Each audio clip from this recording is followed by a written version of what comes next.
निकाह की तो आप बात ही ना करें ना बिल्कुल, क्योंकि मैंने हमेशा देखा है, मुझे मैसेजेस आते हैं, मुझे लिटरली दे सेड दैट कि आप निकाह की तो बात ही ना किया करें। और ये सच भी है कि जहाँ जहाँ निकाह की बात आएगी वहाँ पे मजबूरियाँ आ जाएंगी, और जहाँ पे चस्के लेने की बात आती है, जहाँ पे वक्त गुजारी की बात आती है, जहाँ पे दूसरी तीसरी चौथी औरत की बात आएगी, तो वहाँ पे ना तो किसी की माँ को हार्ट अटैक आता है और ना किसी की जो बाप की इज्जत है वो मिट्टी में मिलती है। तब सारा कुछ नॉर्मल चल रहा होता है, तब मजबूरियाँ भी बीच में नहीं आती।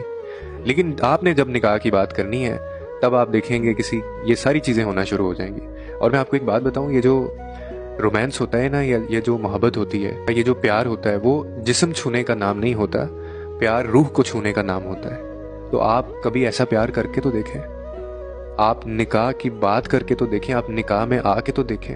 अल्लाह खुद बरकत डालता है, क्योंकि इस चीज़ को अल्लाह ने डायरेक्ट अपने साथ जोड़ा हुआ है, अदरवाइज ये चीज़ हराम है। और इसीलिए आपके लिए आपका ज़हनी सुकून भी बर्बाद है, और आप सारी ज़िंदगी इसी चक्कर में पड़े रहेंगे, एक औरत को छोड़ा दूसरी के पीछे। अच्छा, फिर एक चीज़ और होती है कि उन औरतों को ये लगता है जिनको उनके मर्द छोड़ के चले जाते हैं कि ये अब किसी और के साथ बड़ा कमिटेड रहेगा।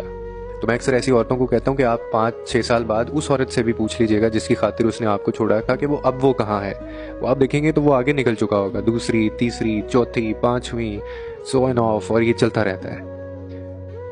इसीलिए इनसे निकाह की बात किया करें अगर करनी होती है तो।